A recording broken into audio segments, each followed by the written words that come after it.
When the Live A Live remake was first announced earlier this year, I was at first ecstatic that one of my favorite unlocalized Super Famicom games was getting not just a localization, but a completely new style, one that looked beautiful. However, I quickly became wary of the announcement, as Square Enix has a history of announcing remakes for games and then messing up some huge part of it, making it instantly inferior to the source.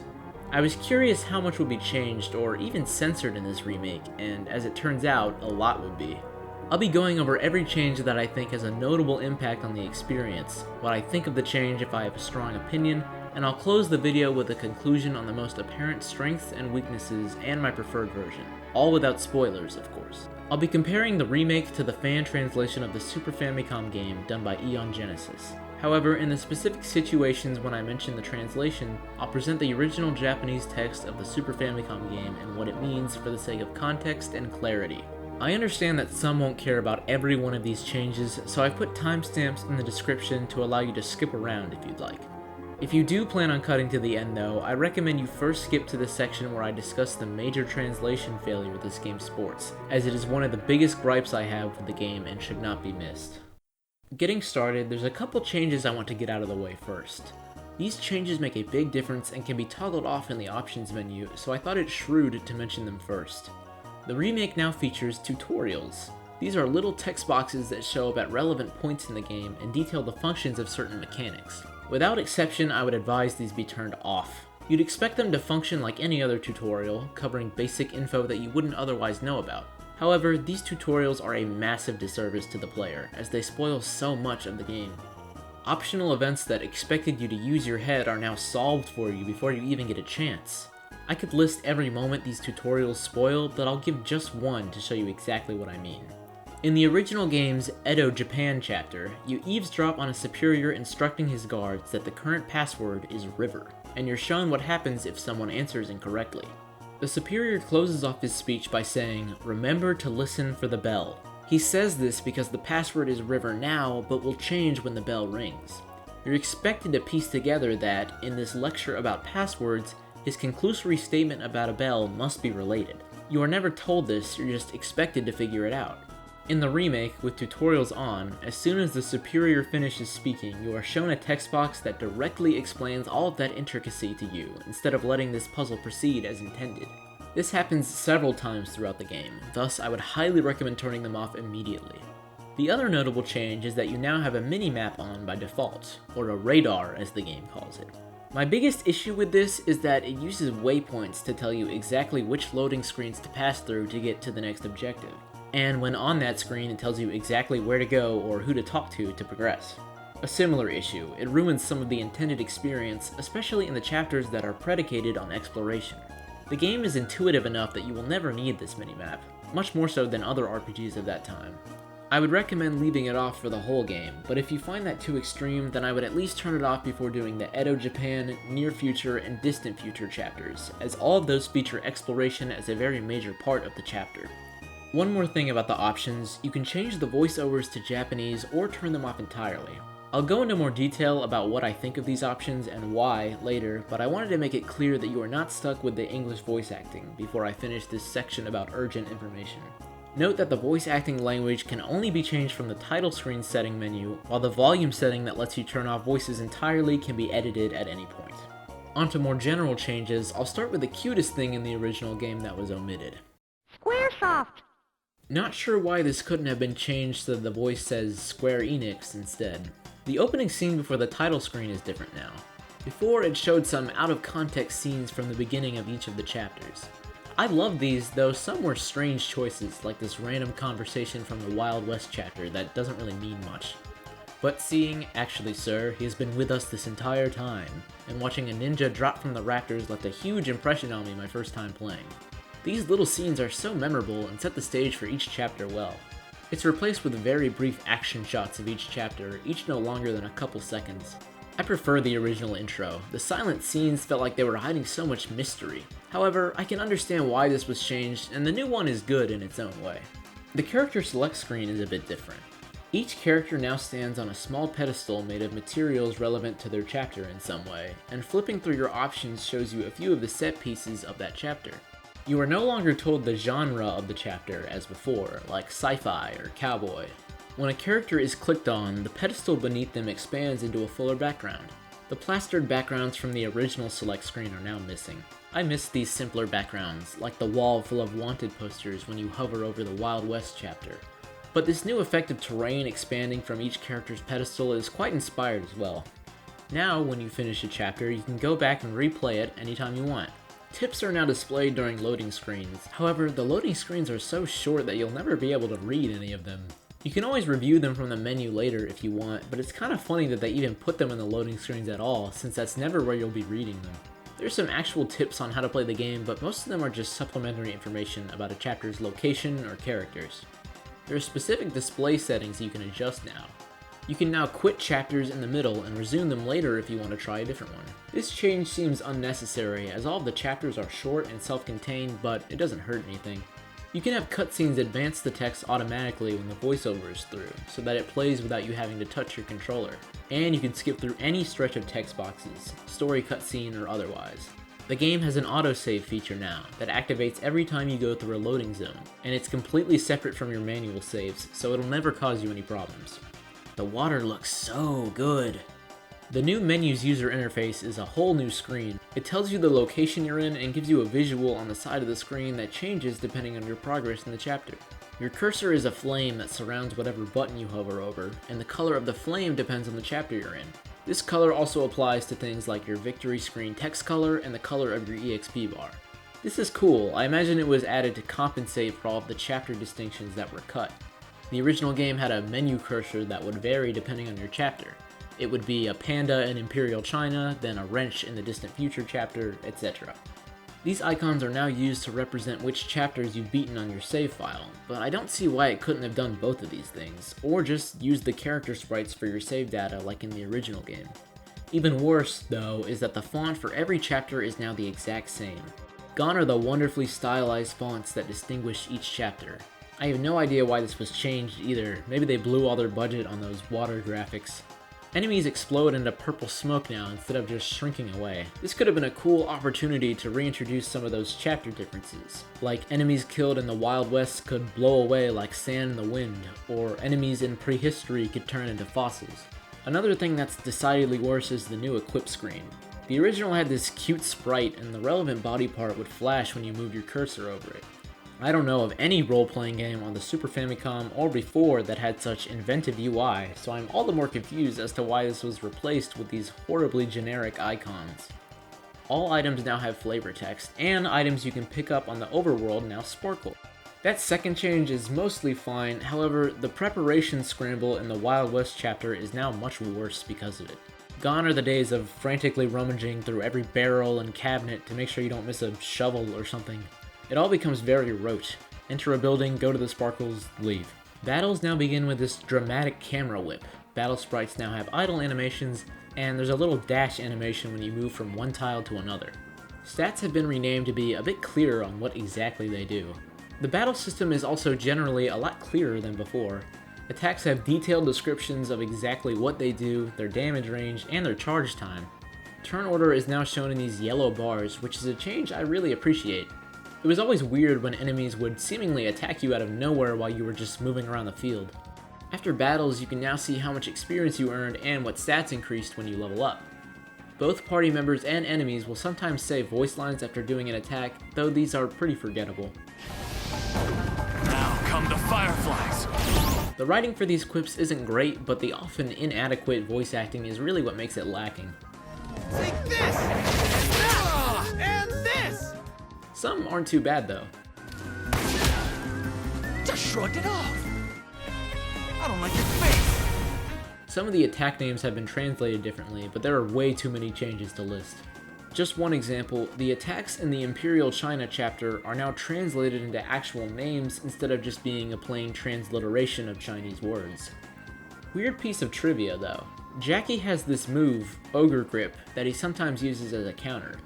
The original text is more like Unwavering Ogre Reversal, yet in the remake the name of the move was changed to Mono Toss. What's weird is that sometimes when performing the move, he'll say, "I'm stronger than an ogre." I'm stronger than an ogre! So even though the name of the attack was changed, the accompanying voice line references the original name of the move. I thought that tidbit was kinda interesting and something not a lot of people would catch. The elements of your attacks and enemy weaknesses are now visible. It was a tad annoying in the original to have to try out all of your attacks against an enemy to see which ones did the most damage and which did almost nothing. Generally, the game is a lot easier in this remake, not just quality of life stuff, but actual stat tweaks. You heal more, do more damage, take less damage, and bosses have less health.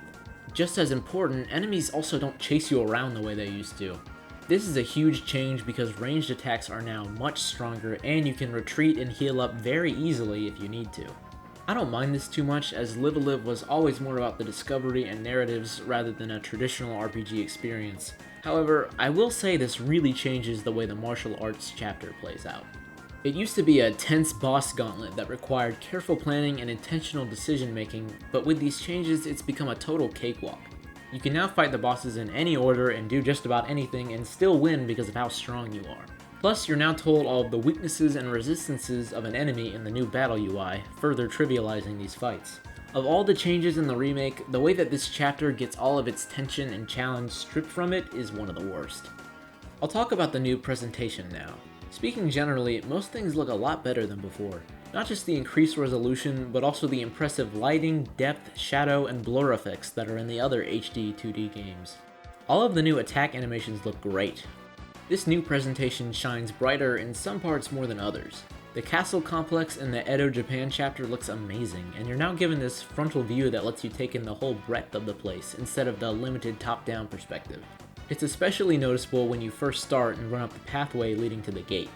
All of the battle screens look a lot better too, and some were completely reimagined.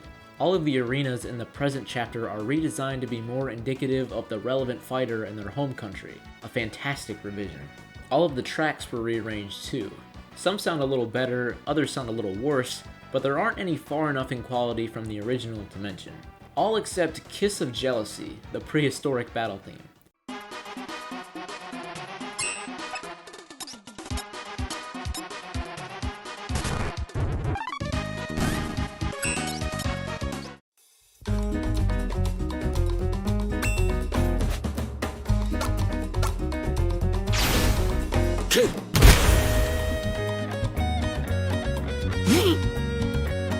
The new one sounds way too electric. The original fit the time period perfectly. This is the only arrangement that I have strong feelings about. The titles of some of the chapters have been changed. For example, the Near Futures chapter title was changed from Flow to Outsider. The original title is Ryudo, which does mean flow, not outsider. On that note, I found the new translation to take too many liberties with the original text. Of course, translation is more of an art than a science, so I'll do my best to express what I don't like about some of these artistic choices. One example is something that happens at the very beginning of the Near Future chapter. Matsu pulls up to save Akira from some thugs. In the original, the thugs say, "Who are you?" and Matsu responds with, "I'm just passing through." Then, before engaging, he says the iconic line, "I'm the taiyaki vendor." This is all translated very faithfully in the Eon Genesis version, though the last line is translated as, "I'm the taiyaki guy," which I quite like. The remake's translation just kinda freeballs it though. Who am I? Isn't it obvious? I'm a local businessman! It sucks that we lost that iconic line, but this example should be indicative enough that the new script often deviates in ways that kinda sound off. One more quick example. In the Imperial China chapter, the master says "Kokoro Jayo," literally meaning "it's the mind." Eon Genesis translates this just fine as "it's all about the mind," and the remake, True strength flows from the heart. in my opinion, the embellishments made throughout the new script don't fit with the tone of the game. Live a Live was always a very funny game, and some of these new changes make it a tad too serious. I've just shown you some of the voice acting, so I think now would be a good time to cover it in detail. A lot of the English voice acting is only okay, and sometimes even pretty bad. Why are you snatching people? Spill it! Aha! Caught you! Finally! Now, pay what you owe right this instant! Wonderful, wonderful!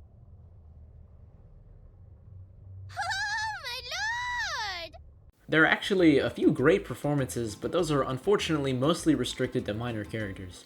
In any event, I opted for scientific means of locomotion. I won't. I'm sure many new players will get a very different impression of certain characters, hearing them with these voices instead of no voice at all. I'm guessing Square thought this would be a hard game to sell without voice acting, especially when a potential buyer might be comparing this to the two other HD 2D titles out right now, which both have voice acting. However, the English performances in Octopath Traveler are great across the board.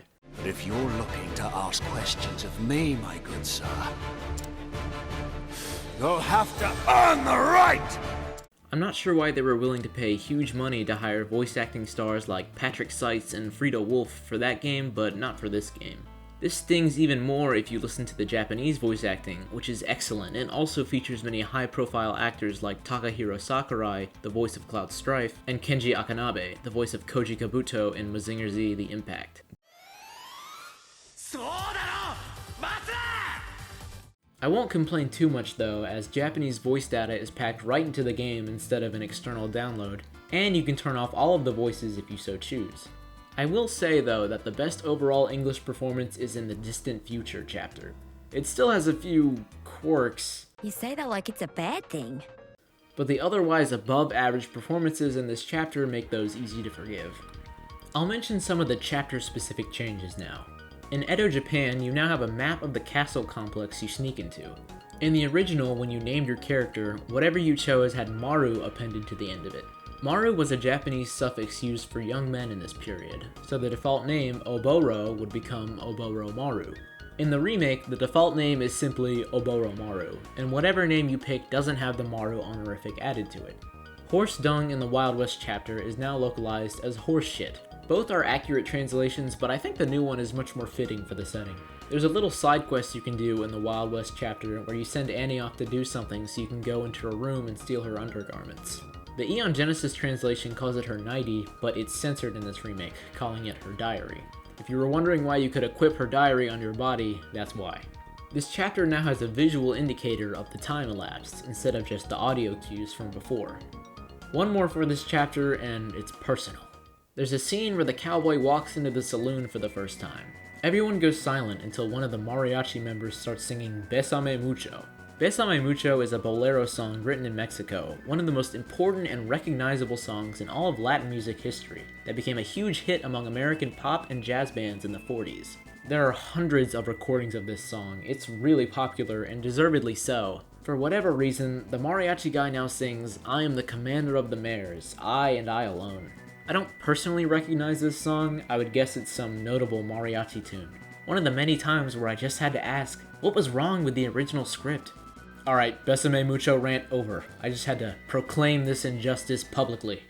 The new fighter portraits in the present chapter look a little weird. They look really smooth. The original portraits were really detailed. I'm guessing they thought they couldn't top that with the new pixel illustration, so they opted for this new style. You can now re-challenge any of the fighters after beating them, in case you weren't able to learn all the techniques from them that you wanted. This kinda sucks, another addition that lowers the stakes and majesty of these battles. However, the game is so easy now that it's actually possible to accidentally kill some of these guys before you're ready, so this new addition makes sense. The Near Future chapter now shows you at all times that you can press Y to read minds. I dislike this. There are some fun moments in the original where you're expected to remember you have this ability and to utilize it in relevant moments. Back to complaining about puzzles, there used to be this puzzle where the doctor tells you to find an outlet to plug something in. Before, you had to search along the walls to find it. Now it's in plain sight and has sparkles coming off of it. What's even the point of this puzzle now if the answer is right in front of you? This is a relatively minor complaint, but I'm sure you've noticed that a lot of the finer details that made this game so unique have now been streamlined for no good reason. That weird side quest where you make Watanabe steal Taiko's panties is now mandatory for some reason, though as you'd expect it was censored. The item in question is now named Taiko's Secret Stash, implied in the flavor text to be her money. The town in the Near Future chapter looks a lot livelier now, one of those great visual upgrades. On that note, the taiyaki stand in the park looks a lot better. My favorite change throughout this entire remake is certainly the redone anime opening toward the beginning of the Near Future chapter. It now has beautiful new graphics, and the lyrics of the song are actually sung now. The original was kinda forgettable, but these new changes really help it lean into a perfect parody of mecha anime openings. The lyrics take some obvious inspiration from Mazinger Z, and stuff like the energetic singing and triumphant exclamations about justice are so typical of a song like this. Furthermore, both the English and Japanese versions are sung by the veritable Hironobu Kageyama, the voice behind songs from things like Getter Robo, Super Sentai, and Dragon Ball. I can't understate how wonderful this reimagining is. Moving to the distant future, you now get a map of the ship you're on. Like the Edo Japan map, its inclusion wasn't really necessary, but it also doesn't hurt anything. The name given to the robot character is no longer Rover, but rather Roundy. The brief loading zones you got when traversing the hallways are now gone. There are still some loading screens, but moving around now is just a bit smoother than it was before. Last thing for the distant future, there's a really cool puzzle towards the end of the chapter with a lot of story importance that I won't show, obviously, but be assured that the answer is thrust upon you before you can even start, dissolving all meaning it once had. This transgression is completely separate from those tutorial boxes I was complaining about earlier, so this annoyance can't be disabled. All of these changes are especially strange because the game autosaves and it saves a lot. Even if these puzzles were left alone, the autosave feature would ensure that almost no time would be wasted before you got to try again, in those few puzzles where failure means death. I saved the prehistoric differences for last, as it was one of my favorites in the original game, and I now have the most issues with it, unfortunately. There's now some caveman-esque chanting at the beginning of the chapter. There's a part in the story where you have to give Belle a piece of meat to get a kiss and progress the story, and in the original, if you gave her a piece of equipment she could wear, she would flash you. Now she'll just kiss you for either. I'm not too surprised about this being changed. Zaki has this signature move where he fires up the lizard covering his private parts. It was originally censored like you'd expect, but in the remake he's covered up with a little smiley face. I actually prefer this new form of censorship. It's much more characteristic of this game's humor. Also, his hair covers his butt in the remake. The female gorillas are the worst censorship change in the game. Before, they would jiggle their large primate breasts, accompanied by an apt sound effect. Now they just sort of wave their arms in the air. What really ruined this chapter for me though is the voice acting. Before, characters would communicate with these little chirps.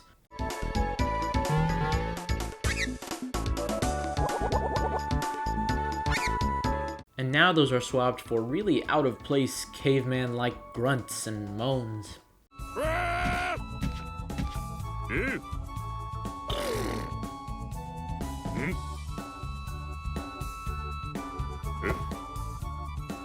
These chirps had so much more personality.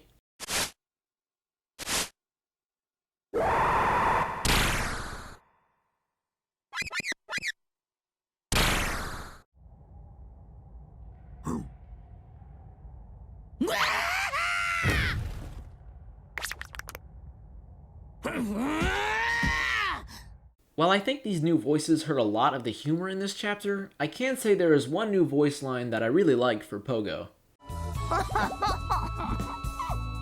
The reason I'm so ardent about the voice acting here more than anywhere else is that there's only one voice acting performance for this chapter, so switching between English and Japanese won't change it, and turning the voices off completely isn't an adequate solution either. I have one more issue to present, and it is my single biggest problem with this remake. There's a mistranslation that takes the most important thing in the prehistory chapter and makes it mean nothing. I have no idea how this happened, and I feel really bad for anyone who's played this remake first as they got stuck with this negligence. This section will be a spoiler for that chapter in the original game, but like I said, the new localization doesn't mean anything, so this is really only a spoiler for the Super Famicom original. If you'd like to avoid this, then feel free to skip to my conclusion with the timestamp in the description. The prehistory chapter is about this Neolithic boy who meets a woman for the first time in his life. He goes on this cute romp with his gorilla friend to save her from a tribe that wants to sacrifice her. The chapter is all about him making sacrifices to be with her and putting himself in danger to rescue her. Not a single word is spoken in this chapter, just chirping and some pantomiming. At the end of it all, when he's settled at home with this girl, he's able to make one exclamation. Adorable, right? Here's how it plays out in the remake.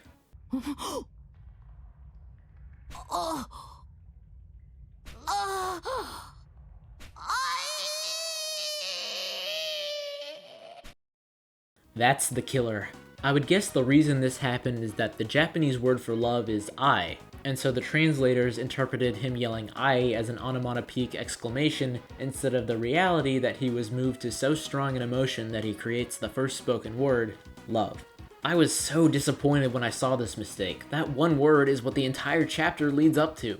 Surely now you can understand why I would so vehemently recommend the original, but I'll wrap things up now. You looking at? This remake was such a treat to play.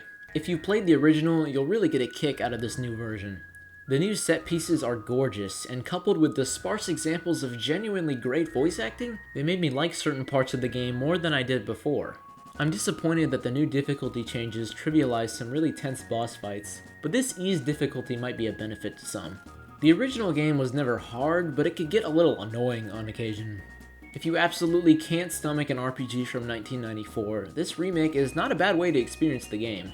However, if you have any experience with role-playing games, you can get through the original with no trouble at all, and you'd be much better off. I already complained about the new radar and tutorials, but those can be turned off. There are, however, plenty of this game's oddities nullified due to streamlining that can't be turned off in an options menu. And the new translation's quality ranges from dubious to intrusively erroneous. Though maybe you won't mind some of these changes if you have no frame of reference. In any case, you'll have a great time no matter what version you go with. If you end up playing the remake first, consider going back to the original after and drawing your own conclusion. I'll mention this again though, because I truly consider it critical. I would strongly advise turning off the radar and tutorial options in the menu before you play. I hope this video was helpful to some, or at least entertaining. I don't plan on making more videos like this, but I might just do another for the Dragon Quest III remake coming out. I'll have to see. If there are any notable differences that I missed, or if you have a different opinion on a change that I mentioned, I'd like to hear it. Thank you for watching.